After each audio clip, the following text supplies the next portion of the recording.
राजस्थान तकनीकी विश्वविद्यालय के कुलपति professor R Gupta ji, union bank of India के महाप्रबंधक श्री राम कुमार जी, NIMSB हैदराबाद के महानिदेशक श्री S. लोहरी स्वरूपा जी,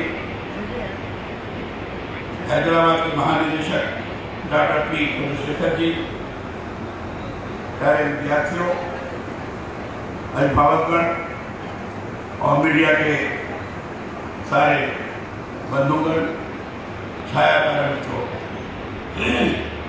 SK चौधरी एजुकेशन ट्रस्ट द्वारा संचालित शंकरा ग्रुप ऑफ इंस्टीट्यूशंस के इस global hackathon innovation and startup समारोह में उपस्थित होकर मुझे अत्यंत प्रसन्नता की अनुभूति हो रही। स्टार्टअप और इनोवेशन आज के युग की प्राथमिकताएं। अगर मैं कहूं today is the era of innovation and startup, तो अतिशयोक्ति नहीं हो। यह समय तेजी से सूचनाओं के प्रसार का ही नहीं, बल्कि तकनीक से जुड़े आधुनिक ज्ञान विज्ञान का भी है। आज जो तकनीक नवीन है, कल वो पुरानी होने वाली है। हर पल नवीन से नवीन तकनीकी ज्ञान का विकास हो रहा है। क्षण प्रतिक्षण परिवर्तन होता जा रहा है, हमें और आपको शायद पता नहीं। और क्षण प्रतिक्षण परिवर्तन के कारण इनोवेटिव आइडियाज लोगों के मन मस्तिष्क में स्वाभाविक रूप से सृजित होती है और उसको कार्य प्रदान करने के लिए विभिन्न प्रकार की प्रयोगशालाओं में जाकर वो प्रयोग भी करते हैं और स्टार्टअप के रूप में व्यवसाय का रूप उसको प्रदान किया जा रहा है और इसलिए बहुत अधिक इसको प्रश्रय दिया जा रहा है। आज जो तकनीक नवीन है, कल पुरानी होने वाली है। हर पल नवीन से नवीन तकनीकी ज्ञान का विकास हो रहा है। वैश्विक स्तर पर प्रतिस्पर्धा में भी वही दीर्घकाल तक अपना अस्तित्व बनाए रख सकता है जिसके पास नवाचार है, इनोवेशन है और जो सूचना और संचार तकनीकी में व्यापक लोगों से जुड़े हित के लिए कार्य करते हैं। इसलिए मेरा स्पष्ट रूप से मानना है कि युवाओं के लिए नवाचार, अनुसंधान, डिजाइन, विकास और उद्यमिता आज के समय में बेहद जरूरी है। तकनीकी शिक्षण संस्थाओं को भी चाहिए कि वे इसके लिए आवश्यक प्रशिक्षण तंत्र का विकास करें। इसके लिए इस तरह के आयोजनों की निरंतरता को मैं जरूरी मानता हूँ। हमारे राजस्थान तकनीकी विश्वविद्यालय के कुलपति महोदयों, मैंने तकनीकी विश्वविद्यालय के बारे में व्यापक तौर पर जानकारी करने का प्रयास किया है। मैं इनके मुंह पर तारीफ हो जाएगी, करना नहीं चाहिए, लेकिन मैं बताना चाहता हूँ जिस प्रकार की मैं अपने मस्तिष्क में इनोवेशन के बारे में सोचता हूँ और समझता हूँ हर स्तर पर विद्यार्थियों के अंदर नए नए नवाचार संबंधित जिज्ञासाएं उत्पन्न होती रहती है। उसको उन्होंने अपने प्रयोगशालाओं के माध्यम से मूर्त रूप प्रदान करने का प्रयास किया और एक ऐसी स्थिति का निर्माण किया है कि उस इनोवेटिव आइडियाज के आधार पर स्टार्टअप को कैसे बढ़ावा दिया जा सके, वो दूसरी से काम करने की कोशिश की। इसलिए मैं राजस्थान तकनीकी विश्वविद्यालय को साधुवाद देता हूं। यह सभी युवाओं की है, युवा वर्ग शक्ति और साहस के पुंज होते हैं। मैं मानता हूं कि उन्हें यह अवसर मिले तो वे राष्ट्र और समाज को विकास की नई जगह पर ले जा सकते हैं। मैंने ये जो मौलिक कर्तव्य पढ़ा, इसमें भी किया है। विज्ञान और उसकी जानकारियों को संज्ञान में रखते हुए किस तरह से देश को नई ऊंचाई पर हम ले जा सकें और अपने कर्तव्य के आधार पर देश को आगे बढ़ाने में सक्षम हो सके, इसमें स्वयं वर्णित है। और इसलिए युवाओं को इस विशेष ध्यान देने की आवश्यकता है। मैं मानता हूँ कि ये उन्हें अवसर मिले तो राष्ट्र और समाज को विकास की नई जगह पर ले जा सकते हैं। इसे समझते हुए हमारे देश के प्रधानमंत्री श्रीमान नरेंद्र मोदी जी ने युवाओं के लिए 1000 करोड़ रुपए के स्टार्टअप फंड की शुरुआत की है। स्टार्टअप वह अवसर है जिससे युवा स्वयं अपने ही नहीं दूसरों के लिए भी रोजगार के बेहतरीन अवसर पैदा कर सकते हैं। स्टार्टअप यानी व्यवसाय उद्योग को नए ढंग से नवाचार अपनाते हुए प्रारंभ करना, यही इस समय की आवश्यकता भी। लोगों की रुचियां बदल रही, व्यवसाय के ट्रेंड बदल रहे, इसलिए किसी भले बताए ढर्रे में यदि हम नया कोई व्यवसाय प्रारंभ करेंगे तो उसका कोई महत्व नहीं। बैंक की विशेष रूप से इस समय महत्ता बढ़ गई है, हमेशा नहीं महत्ता है, लेकिन स्टार्टअप के लिए बैंक को छोटे छोटे लोन देना बहुत आवश्यक है। मेरी शिकायतें होता है, हमारे बैठे हुए हैं, शिकायतें होता है, नौजवान कुछ करना चाहता है, बैंक से कर्जा भी लेना चाहता है, लेकिन विभिन्न प्रकार की जटिलताओं के कारण, जटिल उसकी प्रक्रियाओं के कारण वह लोन नहीं ले पाता। अगर लेता भी तो कुछ कैसे नियम बने हुए हैं, अगर 3 महीने के अंदर कुछ कर नहीं पाता है तो उसको एनपीए घोषित कर दिया, उसकी हालत खराब हो जाती है।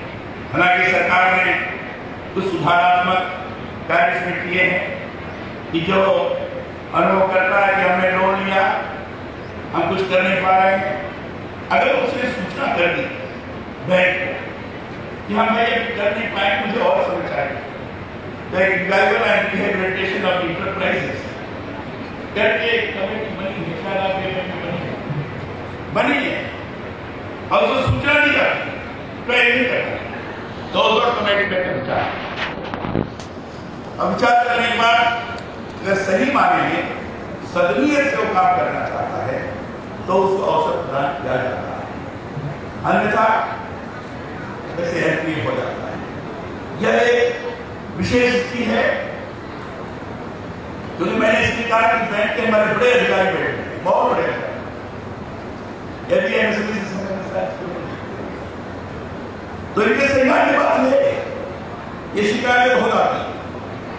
आज देश में ई टॉयलेट से लेकर पीपीई किट और दिव्यांगों के लिए सेवाएं देने तक के क्षेत्र में स्टार्टअप काम कर रहे हैं।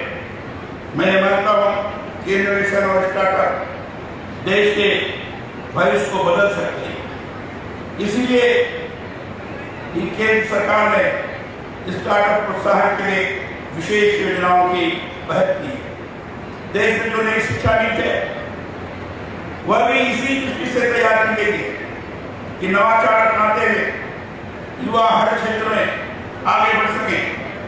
युवाओं की अपेक्षाओं और आकांक्षाओं की पूर्ति करने वाली यह ऐसी नीति है जिसमें practical orientation, skill based education, vocational education, value based education और इंडस्ट्री कनेक्ट को खास तौर से सम्मिलित किया गया है।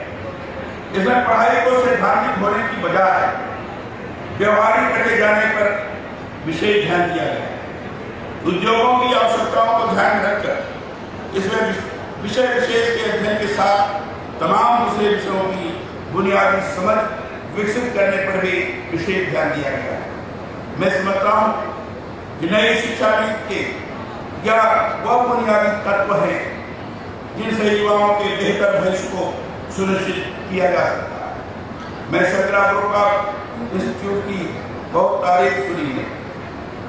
मुझे बताया गया है कि आपका यह संस्थान आईटी और प्रौद्योगिकी जगत की इन्फोसिस इंडिया, ओरेकल, अरिस्टम, Everest technology maker, Jackson, KEC international जैसी विश्व की नामी गिरामी कंपनियों से जुड़ाव है। यहाँ से शिक्षा प्राप्त विद्यार्थियों का इन नामी गिरामी कंपनियों में प्लेसमेंट होता है, यह अच्छी बात है। परंतु मैं ये भी चाहता हूँ कि युवा इनोवेशन अपनाते हुए अपने आप के अधिकाधिक स्टार्टअप स्थापित कर सकें, अपने रोजगार के साथ दूसरों के रोजगार के भी संवाहक बने, एम्प्लॉयमेंट सीकर न बने, एम्प्लॉयमेंट प्रोवाइडर बने। एक ऐसी स्थिति का निर्माण हो सकता है। अभी कुछ दिन पहले ही मैंने यूपी के बरेली में रहने वाले अभिनव टंडन और रमेश शर्मा के बारे में पढ़ा। दोनों ने इलेक्ट्रिकल इंजीनियरिंग और सॉफ्टवेयर इंजीनियरिंग की पढ़ाई की थी। बाद में दोनों ही मल्टीनेशनल कंपनी में नौकरी पर लगे, पर उन्होंने अच्छी खासी नौकरी छोड़कर टी कॉलेज का स्टार्टअप शुरू किया और साल भर में ही उनके बिजनेस का टर्नओवर 1 करोड़ रुपए से भी अधिक हो गया। आज छोटे रूप में प्रारंभ किया गया उनका स्टार्टअप देश भर में पहचान बना चुका है। उन्होंने अपने यहाँ करीबन 50 लोगों को रोजगार भी दिया है। इसका अर्थ यह है कि यदि छोटे समझे जाने वाले काम को भी कड़ी मेहनत के साथ किया जाए तो उससे करोड़ों कमाए जा सकते हैं। यह तो एक उदाहरण मैंने दिया, ऐसे बहुत से और भी काम हो सकते हैं। मैंने सिर्फ एक USA MIT से इंटर किया हुआ व्यक्ति आया था, विद्यार्थी का पढ़ाई करने में एक मुझे सम्मेलन में मिल गया था। मैंने कहा तुम उत्तर प्रदेश के रहने वाले हो, योग्य हो, अच्छे हो, तुम यहाँ क्यों नहीं स्टार्ट शुरू कर? दूसरे कहा मुझे पैसा कहाँ मिलेगा, मुझे बड़ी कठिनाई आती है। उसको मैंने आमंत्रित किया, हमने कुछ लोग से उसको कुछ धन की व्यवस्था करवाई। उसने आखिर मेरा में पढ़ा और आप आश्चर्य करें 2 वर्ष हो गया। उसने एक ऐसी स्कीम निर्माण की है डिफेंस से संबंधित कि आप उसको डिफेंस से भी ऑर्डर मिलने शुरू हो गए हैं, बाकी जो प्राइवेट कंपनी से भी ऑर्डर मिलने शुरू हो। मैंने उससे पूछा भाई तुम्हारी क्या हाल है? कहे बाबू जी अच्छा चल रहा है। और आश्चर्य करके उसके 250 लोग करके, वो भी ITI पॉलिटेक्निक आपके इस तरह के लोग करके मुझे बड़ी पसंद है। उसका छोटा भाई है और रोबोट वगैरह बनाता है। उसने कहा ठीक है सर हम ठीक करें, हमारी बात सुनते हैं। तो उसके मन के अंदर उत्साह जगा, सही मायने में अपने टैलेंट का उपयोग अपने देश में, नहीं तो अमेरिका में उसको बहुत लाभ मिला। उसने कहा हमारे देश में अगर मुझे कोई सहयोग प्राप्त हो गया तो मैं निश्चित रूप से कुछ कह सकता हूँ। तो नौजवानों को इस दिशा में प्रभावी तौर पर क्रिएटिव माइंड होकर सोचने की जरूरत है। निगेटिविटी को किनारे फेंक कर, निराशा को किनारे फेंक कर हमने कुछ अर्जित किया है, शिक्षा के माध्यम से हमने ज्ञान प्राप्त किया है, तो ज्ञान को व्यवहारिक धरातल पर उतारकर आम जन को सहयोग देने में सक्षम बनेंगे। इस विश्वास के साथ आगे बढ़ने की जरूरत है। नौजवान करेगा तो नई शिक्षा लोगों को प्राप्त करेगा। आपने अपने स्तर पर सॉफ्टवेयर विकसित किए हैं, ये बहुत अच्छी बात। आज तो जमाना ही सूचना और संचार प्रौद्योगिकी का है। सूचना और संचार प्रौद्योगिकी के तहत इनोवेशन करके ऐसे स्टार्टअप प्रारंभ किए जा सकते हैं जो दैनिक जीवन के लिए बहुत उपयोगी हो। एक लैपटॉप और इंटरनेट कनेक्शन ही काफी है। बस आप पहल करें, नवीन आइडिया को अपने युवा सोच से क्रियान्वित करें, इसी से सफलताएं आपके कदम चूम सकती है। मेरा यह मानना है कि तकनीकी शिक्षा के अंतर्गत समानुरूप अध्ययन ज्ञान का समावेश होना बहुत जरूरी है। वह तकनीक मनुष्य के लिए कारगर है जो समय अनुरूप हो। उद्योग, कृषि जुड़ा तकनीक से जुड़े ज्ञान का समन्वय करते हुए देश में अधिकाधिक स्टार्टअप प्रारंभ किए जाना चाहिए। इसकी तरफ हमारे श्रीमान चंद्रशेखर जी ने जैसे आपने इसके बारे में ध्यान किया कि एग्रीकल्चर के अंतर्गत ही स्टार्टअप हो सकता है, उसको प्रारंभ करना चाहिए। इस बात को आपने हमने उद्बोधन में बताया। व्यवसाय और समाज की आवश्यकताओं का आकलन करके इस दिशा में पहल की जाए तो बेहद सार्थक परिणाम प्राप्त हो सकते हैं। शुरुआत जरूरी है। आप अकेले चलेंगे पर और लोग भी आपके साथ अपने आप होते चले जाएंगे। ऐसे ही फिर एक दिन वह भी आएगा जब देश को और समाज को आप पर नाश होगा। मजरूर सुल्तानपुरी का बड़ा प्रसिद्ध शेर है, मैं अकेला ही चला था जाने मंजिल, मगर लोग साथ आते गए और कारवां बनता है। कारवां ऐसे ही बनता है, कोई एक शुरुआत होती है और फिर लोग आगे साथ हो जाते। युवाओं को तो बस जागरूक होने की जरूरत है, अपनी क्षमताओं को पहचानने की जरूरत है। आप सभी हनुमान हैं, हनुमान का चित्र भी हमारे संत कुमार जी ने अपने उद्बोधन के अंदर किया। आप सभी हनुमान हैं, पता है हनुमान जी के पास अतुलित बल था, परंतु उन्हें अपनी शक्ति के बारे में ज्ञान नहीं था। जब उन्हें अपनी शक्ति का ज्ञान हुआ तो उन्होंने अजय योद्धा रावण की लंका को भी तहस नहस करने में किसी भी प्रकार की कमी नहीं की, नष्ट कर दिया था, लंका को नष्ट कर दिया। स्वामी विवेकानंद जी का मंत्र आप सभी को याद हो, उन्होंने कहा था उठो जागो तब तक नहीं रुको जब तक लक्ष्य प्राप्त नहीं हुआ, प्राप्त नहीं होगा। उठो जागो जब तक लक्ष्य की प्राप्ति नहीं हो जाती तब तक चलते रहो, चलेगी। आप सभी ये मानकर चलिए कि जितना बड़ा संघर्ष होगा जीत उतनी ही शानदार होगी। संघर्ष का अर्थ है जितना आप इनोवेशन और स्टार्टअप पर ध्यान देंगे उतना ही आगे बढ़ेंगे, जीवन में सफलता मिलती जाएगी। आप जो करें उसमें जुट जाएं, अपने आप को पूरी तरह से इनोवेशन और स्टार्टअप में छोड़ दें, बाकी सब कुछ भूल जाएं और फिर देखिए कैसे आप स्वयं के ही नहीं दूसरों के लिए भी रोजगार के हजारों हजार रास्ते खोलते चले जाएं। यह हैकाथॉन इसलिए मैं महत्वपूर्ण मानता हूँ, इससे आपको अपने भविष्य की दिशा मिलेगी। इसके जरिए आपको नवीन उत्पाद, नए तरीके देखने को मिल रहे हैं। मैं मानता हूँ कि नवीन स्टार्टअप प्रारंभ करने की प्रेरणा इससे आपको प्राप्त हो, आपने अपने भविष्य के स्वप्न पूरे करने में सक्षम हो सके। मुझे याद है शंकराचार्य इंस्टीट्यूट द्वारा फरवरी 2020 में राजस्थान तकनीकी विश्वविद्यालय कोटा के सहयोग से 11 राज्यों के तकनीकी संस्थानों की सभागा से राष्ट्रीय हैकाथॉन का आयोजन किया गया था। उस कार्यक्रम में मैंने युवाओं को जज्बे और जोश को देखा भी था। उस समय मैंने जगत शंकराचार्य का श्लोक हमने कोशिश की थी विज्ञान और आध्यात्म दोनों का कैसा प्रभावी संबंध और लोगों के जीवन के उन्नयन में महत्वपूर्ण भूमिका का निर्वाह करता है। आपने कहा था, वे हमारे जज साहब ने कहा कि ऐसा काम करो, आज जीना है, कल मरना है, उसको ध्यान रख के काम करो। तो जगतगुरु शंकराचार्य ने कहा था उसने, दिन मकर इंसान प्रातः शिशिर बसंतो पुनरायाता काला क्रीडन गच्छति आयु तदप न मुंचति आशा वायु भज गोविंदम भज गोविंदम भज गोविंदम। ये बात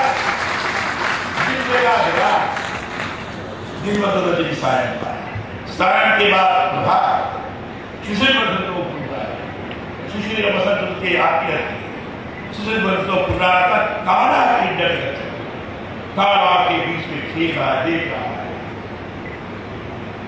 तदप ने मुंचती आशा है, इसके बावजूद आप जानते हो कि काल किस समय हमें धाराशायी कर देगा, तो भी आशा का मन के अंदर जो संचार है वो आप छोड़ नहीं गए हो। और इसलिए पुष्ट करने के लिए, संकल्प शक्ति को जागृत करने के लिए, आत्मा के साथ परमात्मा, आत्मा को परमात्मा के साथ मिलाने के लिए भज गोविंदम भज गोविंदम भज गोविंदम, ये उन्होंने कहा। आध्यात्म विज्ञान का समन्वित स्वरूप अगर देखना है तो इसे प्राप्त होगा। मुझे यह सुखद है कि उसी तर्ज पर संस्थान युवा महोत्सव शायद 2021 का आयोजन भी कर रहा है। इसमें देश भर के 300 से भी अधिक तकनीकी संस्थानों के प्रतिभागी भाग ले रहे हैं। मुझे बताया गया है कि युवा महोत्सव की विभिन्न स्थापना के लिए संतराज संस्थान द्वारा 15 लाख से अधिक राशि के पुरस्कारों का प्रावधान रखा गया है। यह बहुत अच्छी पहल है। युवाओं को इसी तरह के अवसरों की जरूरत है।